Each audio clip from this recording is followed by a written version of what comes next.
जैसे ही मैंने लिफ्ट में कदम रखा, मैंने फिफ्थ फ्लोर का बटन दबाया और दरवाज़ा धीरे धीरे बंद होने लगा। उसी पल मुझे एहसास हुआ कोई मेरे बिल्कुल ठीक पीछे खड़ा है। वो इतना करीब है कि उसकी गर्म सांसें मेरे कानों को छू कर गुजर रही थी।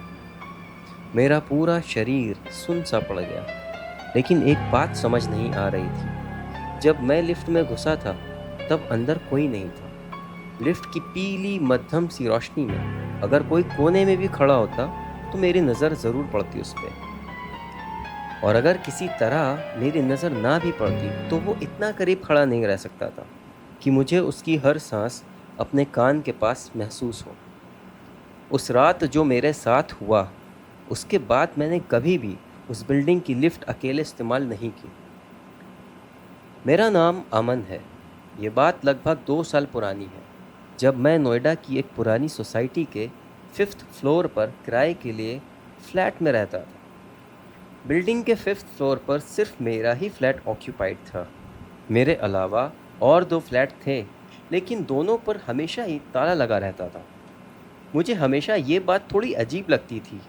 नोएडा जैसे शहर में, जहाँ एक एक फ्लैट के लिए लोग लाखों रुपए देने को तैयार रहते हैं, वहाँ पूरा फ्लैट महीनों तक खाली कैसे पड़ा हो सकता है।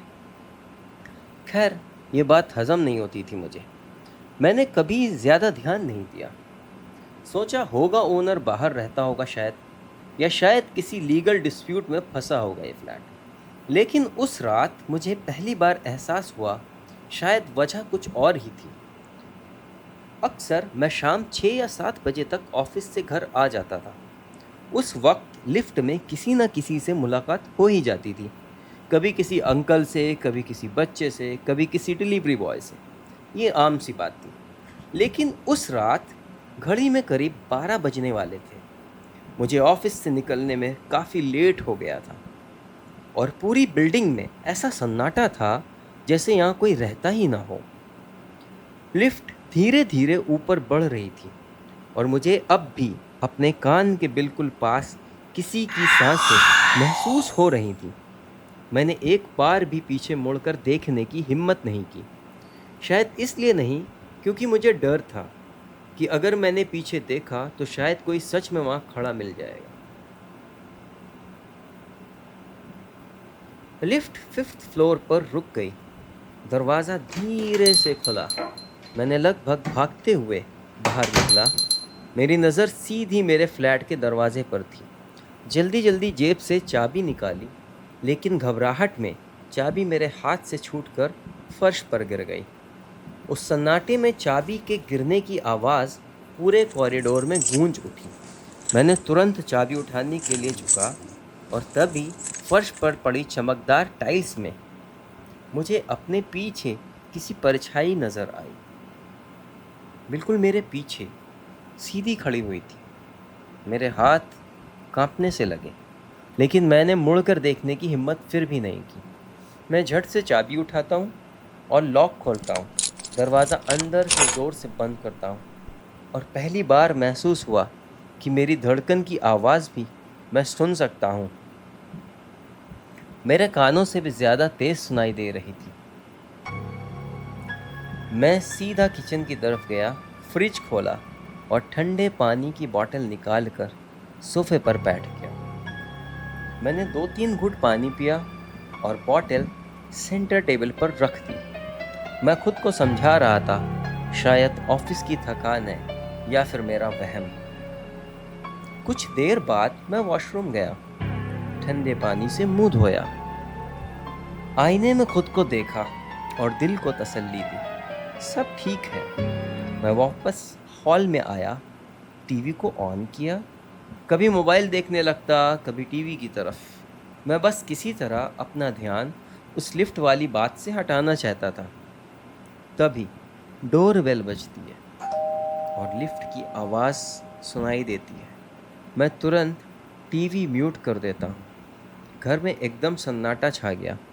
मैं सांस रोक कर सुनने लगा, शायद अब कॉरिडोर में किसी के चलने की आवाज़ आए, या किसी फ्लैट की बेल बजे, या कोई दरवाज़ा खुले। लेकिन कुछ भी नहीं हुआ। सिर्फ कुछ सेकंड बाद जैसे लिफ्ट वापस नीचे चली गई हो। मैंने घड़ी देखा, रात के लगभग 12:18 हो रहे थे। मैंने फिर टीवी चला दिया, लेकिन मुश्किल से 1 मिनट ही बीतता होगा कि वापस से लिफ्ट की आवाज़ आती है। ऐसा लगता है लिफ्ट फिर से 5th फ्लोर पर आ गई हो, और फिर से जैसे वो दोबारा नीचे चली गई हो। अब ये सिलसिला रुक ही नहीं रहा था। हर 1-2 मिनट के बाद लिफ्ट 5th फ्लोर पर आती, कुछ सेकंड रुकती, डोर खुलता और फिर वापस नीचे चली जाती। ना किसी के चलने की आवाज़, ना किसी के बात करने की, ना किसी फ्लैट का दरवाज़ा खुलने की। सिर्फ वो एक ही आवाज़, लिफ्ट के आने की, और फिर सन्नाटा। धीरे धीरे मुझे एहसास हुआ मैं पिछले 10 मिनट से टीवी नहीं देख रहा था। मैं सिर्फ उस लिफ्ट की आवाज़ गिन रहा था और सुन रहा था। मैंने हिम्मत जुटाई और धीरे से दरवाजे के पास गया। पीप होल से बाहर झांका। लिफ्ट का दरवाज़ा पूरी तरह खुला हुआ था। अंदर की मध्यम पीली रोशनी कॉरिडोर में फैल रही थी, लेकिन लिफ्ट के अंदर कोई नहीं था। मैं लगभग 10 सेकंड तक बिना पलक झपकाए देखता रहा। ना किसी के कदमों की आवाज़, ना किसी की परछाई, सिर्फ एक खाली लिफ्ट। और फिर दरवाज़ा अपने आप बंद हुआ और फिर नीचे लिफ्ट वापस से चली गई। मैंने गहरी सांस ली। शायद मैं ही ज़्यादा सोच रहा था। मैं वापस सोफ़ा पर बैठा ही था कि वापस से लिफ्ट के आने की आवाज़ आई। इस बार मैंने बिना देर किए सिक्योरिटी गार्ड को फ़ोन लगाया। भैया, 5th फ्लोर पर कोई बार बार लिफ्ट यूज़ कर रहा है क्या? गार्ड बोला, 1 मिनट साहब, मैं सीसीटीवी देखकर बताता हूँ। 2-3 मिनट बाद उसका फ़ोन वापस से आया। साहब, मैंने रिकॉर्डिंग और लाइव कैमरा दोनों देख लिया। पिछले 15 मिनट में 5th फ्लोर पर ना कोई गया है, ना कोई नीचे आया है। मैंने धीरे से कहा, लेकिन लिफ्ट तो लगातार ऊपर आ रही है। गार्ड बोला, अगर आप कहें तो मैं अभी ऊपर आ जाता हूँ। लगभग 10 मिनट बाद मेरे फ्लैट की बेल बजी। पीप होल से देखा तो ये गार्ड था।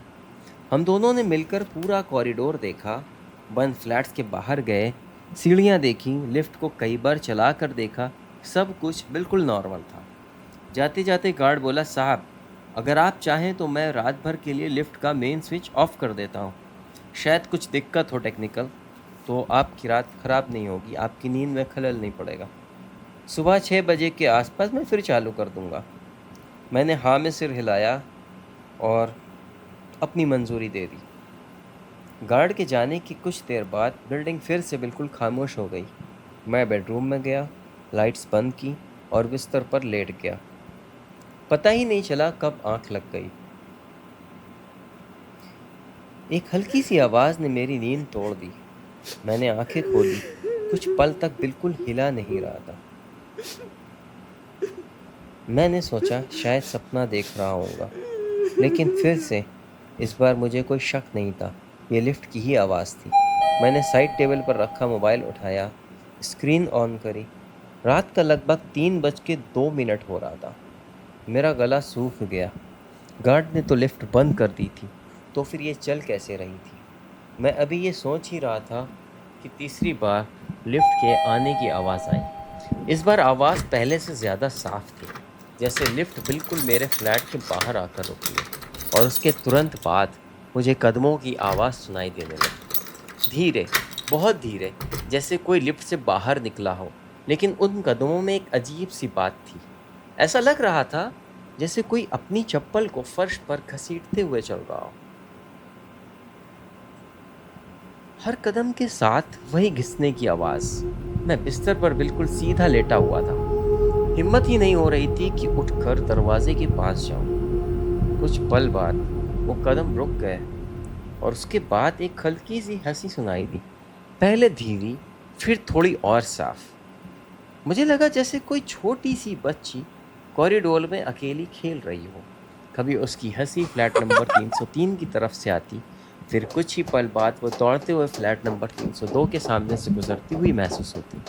और फिर धीरे धीरे वो आवाज़ ठीक मेरे फ्लैट नंबर 301 के बिल्कुल बाहर आकर रुक गई। और अब ना हंसी आ ना कदमों की आवाज़, सिर्फ एक गहरी खामोशी, इतनी गहरी कि मुझे अपनी धड़कन तक सुनाई देने लगी। अगर वाकई बाहर कोई बच्ची है तो इतनी रात को और इस फ्लोर पर आई कैसे? ये सवाल बार बार मेरे दिमाग में घूम रहा था। मैं बिस्तर पर बिल्कुल सीधा लेटा हुआ था। मेरी नज़र बेडरूम के दरवाजे से होती हुई मेन डोर पर टिकी हुई थी। दरवाजे के नीचे जो पतली सी दरार थी, उसमें से कॉरिडोर की पीली रोशनी छन कर अंदर आ रही थी। और उसी रोशनी में मुझे ऐसा लगा जैसे किसी के छोटे छोटे पैर उस दरवाजे के बिल्कुल सामने खड़े हों। मैं अपनी आंखें झपकाने की भी हिम्मत नहीं की। दिल ही दिल में जितनी दुआएं मुझे याद थीं, सब पढ़नी शुरू कर दी। बस एक ही दुआ थी, बस जैसे भी हो ये रात गुजर जाए। कुछ देर तक मैं अपना सिर चादर के अंदर छुपाए बिल्कुल बिना हिले लेटा रहा। कैसे भी करके ये रात गुजर जाए। पता नहीं कितनी देर बाद मुझे नींद आ गई। तभी बाहर से कुछ अजीब सी आवाज़ फिर से सुनाई देने लगी।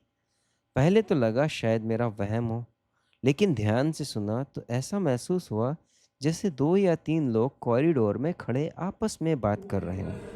लेकिन उनकी आवाज़ ना किसी इंसान जैसी थी, ना किसी जानवर जैसी। और सबसे अजीब बात, मैं उसकी एक भी बात समझ नहीं पा रहा था। जैसे वो किसी अन्य भाषा में बात कर रहे हों, जो मैंने ज़िंदगी में कभी नहीं सुनी थी।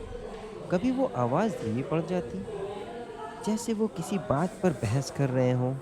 कभी अचानक से एक साथ तेज़ हो जाती, या फिर किसी चीज़ का फ़ैसला कर रहे हों।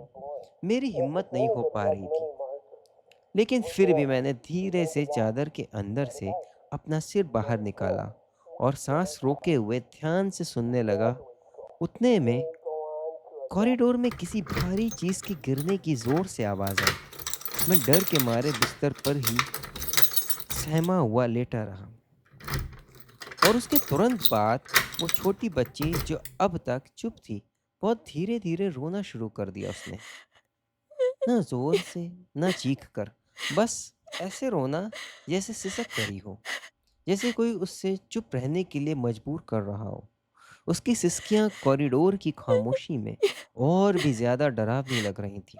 और फिर एक पल में वो सारी अजीब आवाजें एक साथ बंद हो गईं। सिर्फ उस बच्ची की धीमी धीमी सिसकियां जो अभी भी कॉरिडोर से आ रही थी।